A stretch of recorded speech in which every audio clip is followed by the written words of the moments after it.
All right, thanks, Tom. As we await the upcoming State Investment Board meeting on March 25th, when the board is expected to grapple with their investments in China, which far surpass the investments in Russia, our investigation into the management of the Legacy Fund has also uncovered investments closer to home. In our series, we reported the State Investment Board hired Chicago-based firm 50 South Capital to begin implementing the in-state investment program with a preference for investments within North Dakota. Here's where the public stands when it comes to in-state investing.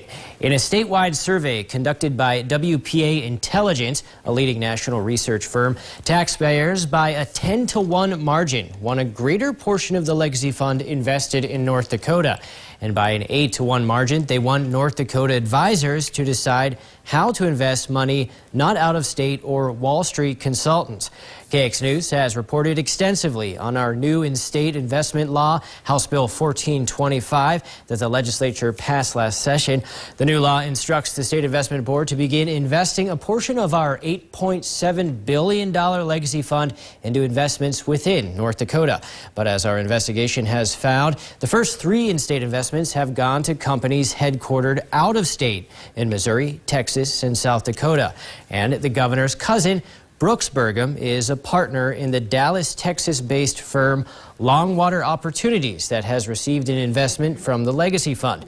Brooks Burgum also serves on the board of the Burgum Foundation, a private Burgum family foundation. We spoke to Representative Bernie Satrom, a vocal advocate for investing Legacy Fund dollars in-state, to get his thoughts on the first 3 investments and whether they follow the legislative intention of House Bill 1425. How does this benefit North Dakota? And I'm not talking about, getting some return on investment. I'm talking about how does this directly help the communities of North Dakota? And how does this build our wealth? How does this build our communities? How does this build up our state? And I think that's really the acid test, and I would love to hear the answer. KX News has reached out to Brooks Burgum for comment, but he has not responded yet. We will also be reaching out to all 3 of these out-of-state companies in the coming days for more information.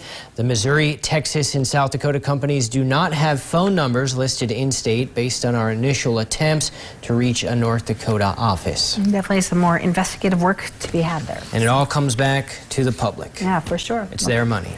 Thank you for that.